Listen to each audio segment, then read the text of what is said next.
नमस्कार मित्रांनो, डायरेक्शन अकॅडमीमध्ये सर्वांचे स्वागत. आपल्याला माहीत आहे इलेक्शनपूर्वी अनेक विभागांच्या जाहिराती निघालेल्या आहेत आणि इलेक्शन नंतर काही महत्त्वाचे विभाग आहे त्यांच्या जाहिराती येणार आहेत आणि या जाहिरातींमध्ये विविध विविध पदांच्या विविध लोकांना संधी उपलब्ध होणार आहे. त्यातला महत्त्वाचा विभाग आहे आरोग्य विभाग. माननीय आरोग्यमंत्री यांनी नुकतीच एक घोषणा केली आहे की आरोग्य विभागामध्ये 5,000 विविध पदांच्या जाहिराती निघणार आहेत. आज आपण अतिशय महत्त्वाची माहिती घेणार आहोत. या आरोग्य विभागामध्ये विविध 53 पदं असतात आणि या 53 पदांच्या शैक्षणिक पात्रता आणि त्यांची वेतन श्रेणी आपल्याला माहीत आहे. आरोग्य विभाग म्हणजे फक्त डॉक्टर आणि नर्स याच्या संबंधितच भरती निघते असं नाही, तर या विभागामध्ये 12वी पास विद्यार्थीसुद्धा, त्यानंतर ITI विद्यार्थीसुद्धा, त्यानंतर BSCचे स्टुडंट किंवा फार्मसीचे स्टुडंटसुद्धा विविध पदाच्या संधी मिळू शकतात. तर चला, आज आपण पहिलं पद बघणार आहोत. त्यामध्ये आहे वस्त्रपाल. याचा अर्थ होतो वस्त्रपाल म्हणजे दवाखाना राहतो. दवाखान्यामध्ये जे काही विविध सामान राहतं त्या सामानाची देखभाल करण्यासाठी जे काही पद राहतं त्याला काय म्हणतात? वस्त्रपाल. आणि यासाठी क्रायटेरिया आहे 12वी पास आणि तुम्हाला काही 2 वर्षाचा अनुभव पाहिजे. त्यानंतर दुसरं पद आहे भांडारपाल. भांडारपालासाठी सुद्धा तुम्हाला क्रायटेरिया आहे 12वी पास 12 आणि त्यानंतर लागतो की अनुभव. तुम्हाला त्या क्षेत्रामधला अनुभव महत्त्वाचा असतो. 3 नंबरचं पद आहे प्रयोगशाळा वैज्ञानिक अधिकारी. प्रयोगशाळा वैज्ञानिक अधिकारी त्यामध्ये प्रयोगशाळा वैज्ञानिक अधिकारीमध्ये 2 पदं असतात. एक राहतं सर्कल लेवलला आणि दुसरं राहतं ते मलेरिया ऑफिसर म्हणून. इथं मलेरिया सर्कल म्हणजे आरोग्य विभागामध्ये 6 सर्कल आहे, वेगवेगळे 6 विभाग आहे. त्या विभागामध्ये लॅब टेक्निशियन म्हणून हे पोस्ट राहते. लॅब टेक्निशियनसाठी आपल्याला काय राहतं की आपले BSc ग्रॅज्युएट पाहिजे प्लस DMLT पदाचं रजिस्ट्रेशन झालेलं पाहिजे. किंवा जर तुमच्यामध्ये पॅरामेडिकल BSc इन पॅरामेडिकल असेल तरी सुद्धा आपल्याला अतिशय उत्कृष्ट संधी उपलब्ध राहते. त्यानंतर आहे मलेरिया. प्रत्येक जिल्हा लेवलला आपलं मलेरियाचं ऑफिस असतं आणि मलेरियाच्या मध्ये आपल्याला एक लॅब टेक्निशियन म्हणून एक संधी उपलब्ध असते. त्या पदासाठी सुद्धा आपल्याला BSc आणि DMLTचं रजिस्ट्रेशन हे आवश्यक असते. त्यानंतर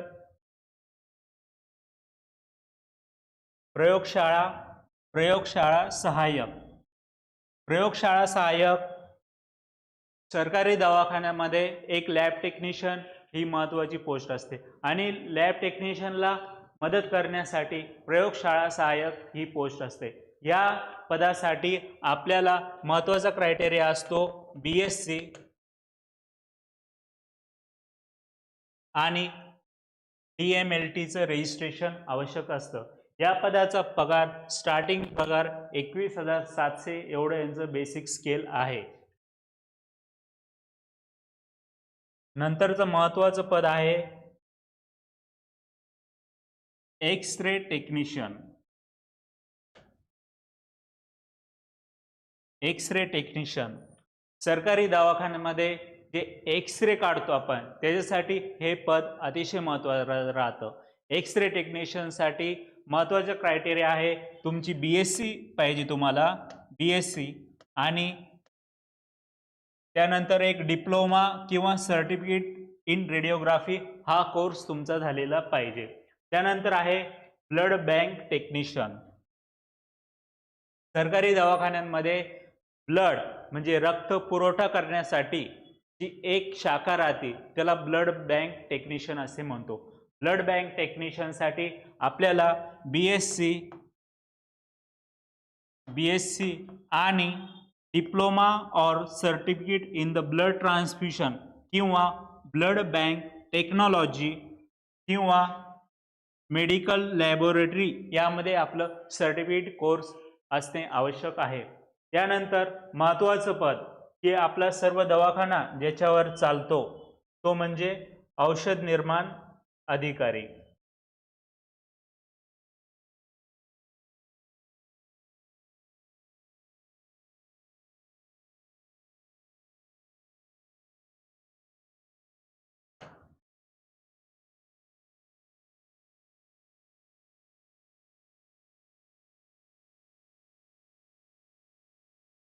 आठ नंबरचं पोस्ट आहे औषध निर्माण अधिकारी. सरकारी दवाखान्यांमध्ये औषधांचा पुरवठा करणे, त्याचप्रमाणे जे ग्रामीण भागात जे रुग्ण असतात त्यांना औषधीचं डिस्पेन्सिंग करणे, यासाठी ही पोस्ट अतिशय महत्त्वाची असते. आणि यासाठी आपल्याला डी फार्म और बी फार्म होणं आवश्यक असतं. त्याचप्रमाणे आपल्याला फार्मसी काउन्सिल किंवा महाराष्ट्र काउन्सिलचा रजिस्ट्रेशन सुद्धा करणं गरजेचं राहते.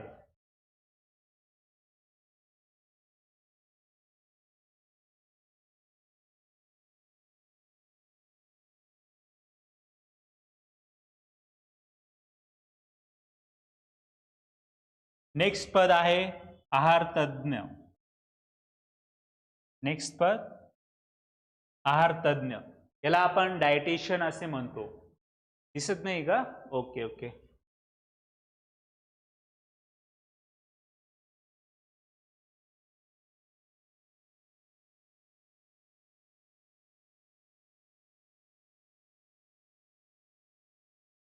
नेक्स्ट पद आहे डायटिशियन. डायटिशियन दवाखान्यामध्ये जे रुग्ण ॲडमिट होतात त्यानंतर त्यांना योग्य आहार आवश्यकता असते. म्हणजे रुग्णांमध्ये प्रोटीन्स, कार्बोहायड्रेट्स किंवा व्हिटॅमिन कोणते द्यावे यासाठी एक पद असतं, त्यांना म्हणतो आपण आहारशास्त्रज्ञ. आणि आहारशास्त्रज्ञ यांचा पगार हा क्लास 2 लेवलचा असतो. म्हणजे तुम्हाला PSI, STI यांच्या पगारासारखा पगार या पदाला मिळतो. आणि या पदासाठी फक्त तुम्हाला BSc in home science he degree आवश्यक असते. BSc in home science. त्यानंतरचं पद आहे ECG टेक्निशियन. ECG टेक्निशियन जर कार्डिओचा पेशंट आला त्याला जी आपण ECG काढतो त्याच्यासाठी सुद्धा एक पद राहतं, त्याला आपण ECG टेक्निशियन असे म्हणतो. आणि ECG टेक्निशियनसाठी सुद्धा क्रायटेरिया असतो BSc आणि प्लस तुमचं काय झालं बॅचलर ऑफ सायन्स आणि certificate course in the cardiology, किंवा तुम्हाला एक ECGचा सर्टिफिकेट कोर्स मिळतो, तो तुमचा झालेला आवश्यक राहतो. त्यानंतरचं मित्रांनो महत्त्वाचं पद आहे तुमचं डायटिशियन.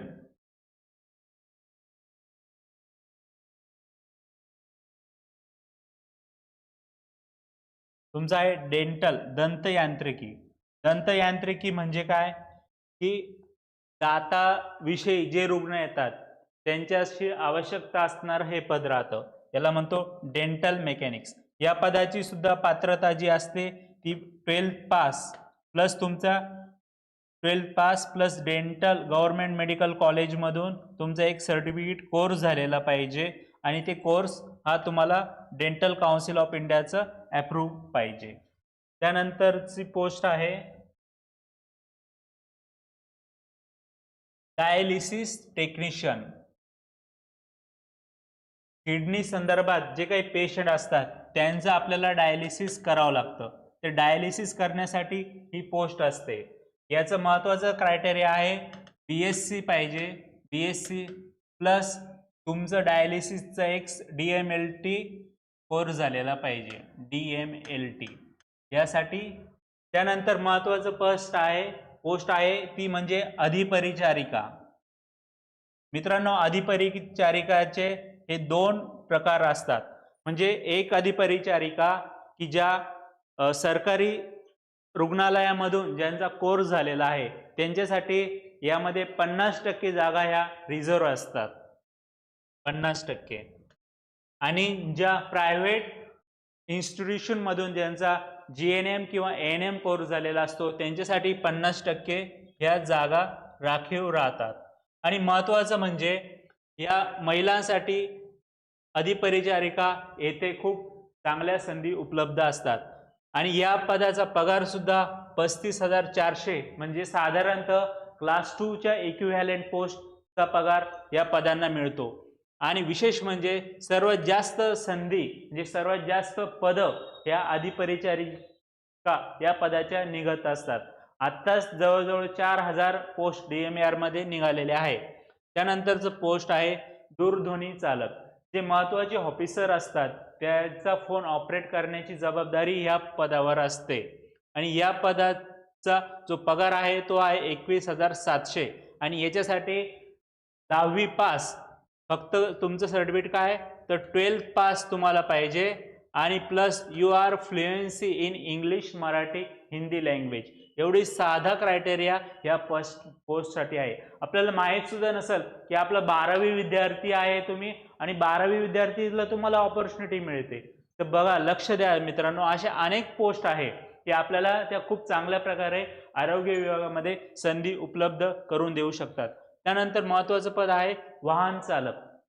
तर वाहन चालकामध्ये तुम्हाला बघा की तुम्हाला तुमचं 10वी किंवा 12वी तुमचं पास पाहिजे आणि सिम्पली तुमचं काय आहे, तुमच्याकडे एक ड्रायव्हिंग लायसन्सचा तुम्हाला ड्रायव्हिंग लायसन पाहिजे. आणि जर तुम्हाला 3 वर्षाचा अनुभव पाहिजे म्हणजे ड्रायव्हर झाल्यानंतर तुम्हाला तुमचं 10वी पास पाहिजे, तुमच्याकडे लायसन्स पाहिजे आणि तुम्हाला 3 वर्षाचा अनुभव पाहिजे. नंतर परीक्षा झाल्यावर तुमची एक परीक्षा होते, ते तुम्हाला ॲम्ब्युलन्समधून ती पास व्हावं लागते आणि तुम्ही आरोग्य विभागामध्ये ॲम्ब्युलन्सचे ड्रायव्हर म्हणून पात्र होऊ शकता. त्यानंतरचं पद आहे शिंपी.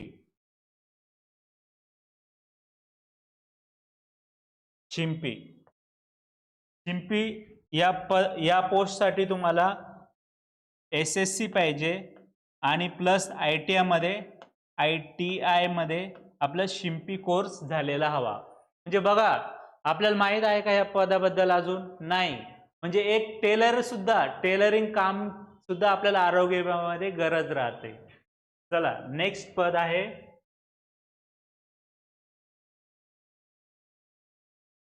प्लंबर. Next post plumber. बघा, प्लंबरची सुद्धा गरज आहे आणि प्लंबरचा बेसिक हा क्लर्क पेक्षा जास्त आहे मित्रांनो, लक्षात ठेवा.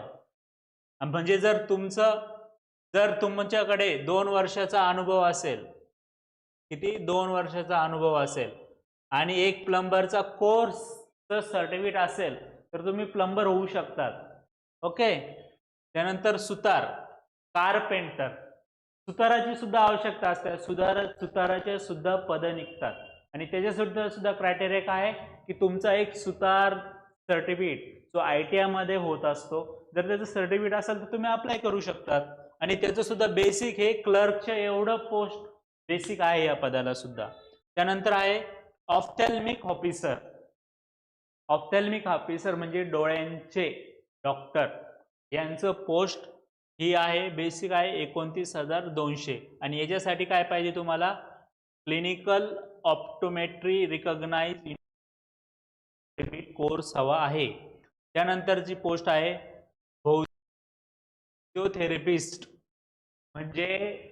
फिजिओथेरपिस्ट. म्हणजे जे मसाज करणारे डॉक्टर असतात ते डॉक्टर. आणि त्यांचं जे बेसिक सुद्धा आहे त्यांचं 38,600 म्हणजे क्लास 2चं बेसिक आहे या पोस्टला सुद्धा.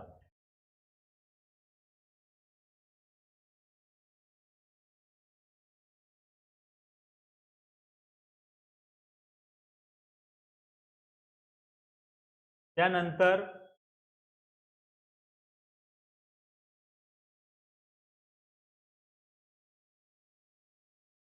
Occupational therapy. तुमचं ऑक्युपेशनल थेरपीमध्ये तुमची जर डिग्री असेल तसेच science degree in occupational therapy, तर तुम्ही हे पोस्टसाठी इलिजिबल राहू शकतात. त्यानंतर आहे काउन्सिलर. काउन्सिलर म्हणजे सरकारी दवाखान्यामध्ये जे पेशंट येतात, विविध पेशंट, की एड्स रुग्ण असेल किंवा कुष्ठरोगाचे रुग्ण असेल किंवा TB रुग्ण असेल, तर त्यांच्यासाठी त्यांना एक काउन्सिलिंग करण्यासाठी हे पद राहतं. आणि या पदासाठी आपल्याला MSc इन सोशोलॉजी किंवा MSc इन सायकोलॉजी हे पद, हा डिप्लोमा, हा कोर्स करणं गरजेचं राहतं. त्याचप्रमाणे काही अनुभव 2 ते 3 वर्षाचा एक्सपिरियन्स सुद्धा तुम्हाला गरजेचा असतो. त्याच्यानंतरची पोस्ट आहे केमिकल असिस्टंट. केमिकल असिस्टंट म्हणजे काय, की जे आपलं BSc झाल्यानंतर किंवा एखाद्या पेशंटचं लॅबोरेटरी झाल्यानंतर त्यामध्ये विविध घटक असतात केमिस्ट्रीचे, त्याच्यासाठी ही पोस्ट असते. याच्यासाठी तुम्हाला काय पाहिजे, BSc आणि तुमचा केमिस्ट्री हा एक सब्जेक्ट असणं गरजेचं आहे. त्यानंतर आहे पोस्ट बॅक्टेरियोलॉजिस्ट. जे तुमचं BSc इन मायक्रोलॉजी असेल तर तुम्ही ह्या पोस्टसाठी अप्लाय करू शकतात. त्यानंतर आहे नॉन मेडिकल असिस्टंट. म्हणजे जर तुमचं 12वी पास असेल आणि एक ITIचा सर्टिफिकेट असेल, ITI training course in leprosy work, कुष्ठरोग मध्ये जर तुमचं सर्टिफिकेट असेल तर तुम्ही या पदाला अप्लाय करू शकता. त्यानंतर आहे पोस्ट गृहपाल. जे काही कॉलेजेस असतात, सरकारी कॉलेज, सरकारी रुग्णालय आणि त्यांचे संलग्नित कॉलेज, त्याच्यामध्ये जे काही विद्यार्थी असतात, ते हॉस्टेल असतात, त्या हॉस्टेलवर वार्डन म्हणून जी पोस्ट असते ती राहते ती गृहपाल. या पदासाठी आपल्याला degree in arts science of recognized university एवढं आपल्याला गरजेचं राहतं. त्यानंतर आहे रेकॉर्ड कीपर. रेकॉर्ड कीपर म्हणजे काय, की सरकारी दवाखान्यामध्ये विविध MLC केसेस असतात, त्याचप्रमाणे रुग्णांची विविध माहिती असते, याच्यासाठी एक रेकॉर्ड मेंटेन करण्यासाठी हे पोस्ट राहतं, त्याला म्हणतो आपण रेकॉर्ड कीपर. रेकॉर्ड कीपरसाठी आपल्याला ग्रॅज्युएट ऑफ रिकॉग्नाइज्ड युनिव्हर्सिटी आणि डिप्लोमा इन लायब्ररी सायन्स या पदाची अर्हता आहे. त्यानंतर आहे सर्वात महत्त्वाचं पद आहे हेल्थ सुपरवायझर. हेल्थ सुपरवायझर हे पोस्ट ZP मध्ये सुद्धा खूप महत्त्वाचं असतं आणि हे तालुका स्तरावर पोस्ट असते आणि या पोस्टचा पगार हा सुद्धा क्लास 2 इक्विव्हॅलेंट पोस्ट पेमेंट एवढा मिळतो. यासाठी आपल्याला shawl B possess the bachelor of science degree आणि तुम्हाला एक सॅनिटरी इन्स्पेक्टरचा कोर्स झालेला पाहिजे.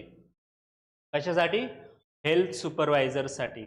त्यानंतरचं पोस्ट आहे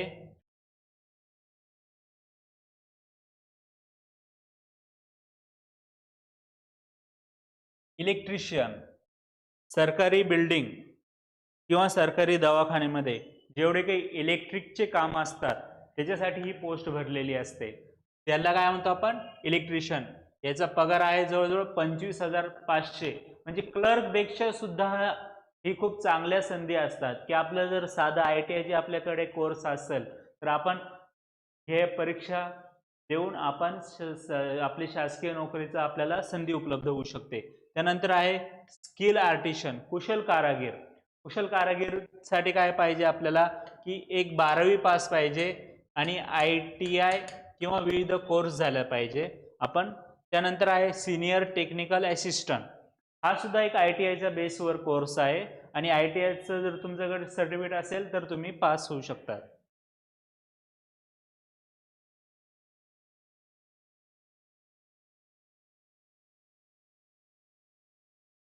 त्यानंतर आहे टेक्निकल असिस्टंट. टेक्निकल असिस्टंट हा सुद्धा एक टेक्निकलचा कोर्स आहे. त्यानंतर HEMR तंत्रज्ञ म्हणजे बघा, HEMR तंत्रज्ञ म्हणजे काय आहे की जे काही ICU असतात, ICU मध्ये जे आपण बघतो हेपा फिल्टर वगैरे असतात, तर ते मेंटेन करण्यासाठी हे तंत्रज्ञांची गरज असते. आणि याच्यासाठी क्रायटेरिया काय आहे? क्रायटेरिया आहे की तुमचं 12वी पास पाहिजे. तुम्ही किती? 12वी पास प्लस तुम्हाला 2 वर्षाचा त्या फील्डमधला अनुभव पाहिजे इन द गव्हर्नमेंट और द सेमी गव्हर्नमेंट ऑर्गनायझेशन.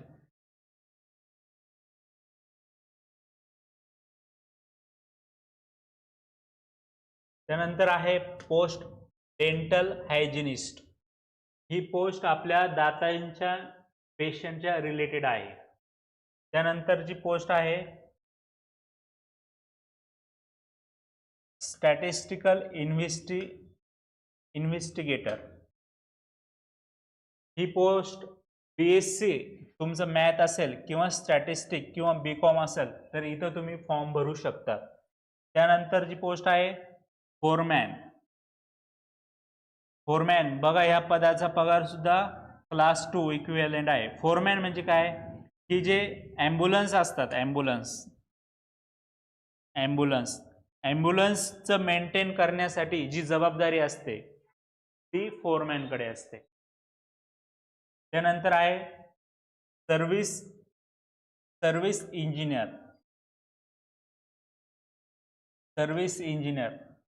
जर तुमचं SSC म्हणजे आपलं 10वी पास असेल आणि ITIचा डिप्लोमा असेल तुमच्याकडे, ITI, आणि 5 वर्षाचा अनुभव लागतो.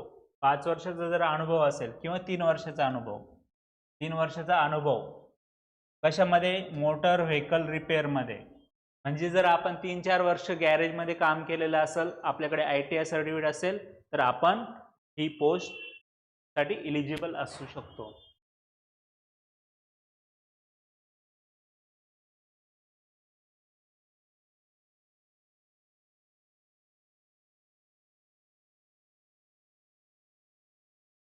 त्यानंतर आहे आपल्याकडे वरिष्ठ सुरक्षा सहाय्यक.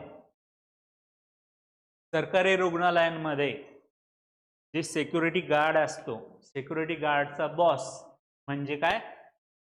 सुरक्षा सहाय्यक. यासाठी काय आपल्याला काय लागतं? एक तर 12th पाहिजे, त्यानंतर आपल्याला 5 वर्षाचा अनुभव पाहिजे, आणि त्यानंतर बस you have to pass the secondary certificate, possess the certificate in industrial security course, आणि आपल्याला 5 वर्षाचा अनुभव पाहिजे. त्यानंतरची पोस्ट आहे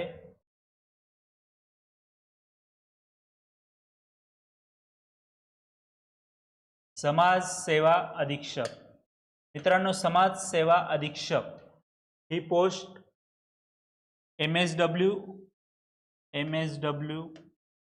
अँड सोशल वर्क एक्सपिरियन्स तुम्हाला करणं आवश्यक आहे. त्यानंतर आहे हायर स्टेनोग्रेड. जे स्टेनोसाठी सुद्धा 2 पोस्ट असतात. त्यांचा पगार हा STI आणि PSI पेक्षाही जास्त पद असतो. त्यानंतर स्टेनोचं 3 नंबरचं पद आहे 25,500, हे बेसिकचं पद आहे. त्यानंतर आहे क्ष किरण सहाय्यक.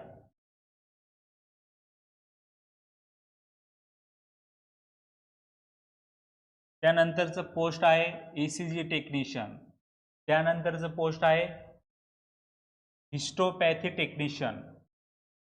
आणि आपल्या त्यानंतरचं पद आहे हेल्थ इन्स्पेक्टर. हे पद सगळ्यांना महत्त्वाचं असतं.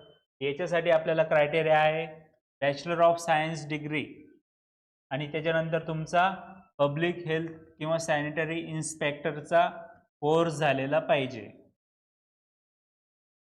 त्याच्यानंतरचा आहे ग्रंथपाल. आपण जर लायब्ररीयन असाल आणि आपल्याकडे जर त्या कोर्सचं सर्टिफिकेट असेल तर आपण ग्रंथपाल या पदासाठी इलिजिबल असतो. त्यानंतर आहे इलेक्ट्रिशियन. बघा मित्रांनो, या इलेक्ट्रिशियन ह्या पदाचा सुद्धा पगार हा 19,900 एवढं बेसिक आहे. म्हणजे क्लर्क एवढं बेसिक आपल्याला मिळतंय. आणि याच्यासाठी आपल्याला काय पाहिजे? 12th पास आणि एक ITIचा सर्टिफिकेट कोर्स ऑफ इलेक्ट्रिसिटी. ही एवढी साधी क्रायटेरिया या पोस्टसाठी आहे.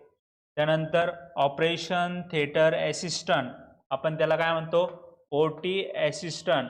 ह्या पगार हे क्लर्क सुद्धा जास्त पगार या पोस्टसाठी आहे आणि हा पोस्ट फक्त 12वी पास विद्यार्थी सुद्धा या पदाला फॉर्म भरू शकतात. त्यानंतर आहे मोल्ड रूम टेक्निशियन, रेडिओग्राफी टेक्निशियन. म्हणजे काय तर एक्स-रे टेक्निशियनसाठी मदत करणारा व्यक्ती, त्याला काय म्हणतो आपण, रेडिओग्राफी टेक्निशियन हेल्पर.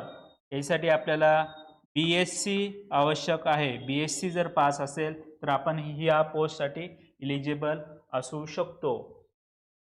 तर मित्रांनो, आपण ह्या विविध 53 पदाची माहिती घेतली, त्यांची शैक्षणिक पात्रता याची माहिती घेतली आणि या पदांचं वेतन श्रेणी याची सुद्धा माहिती घेतली.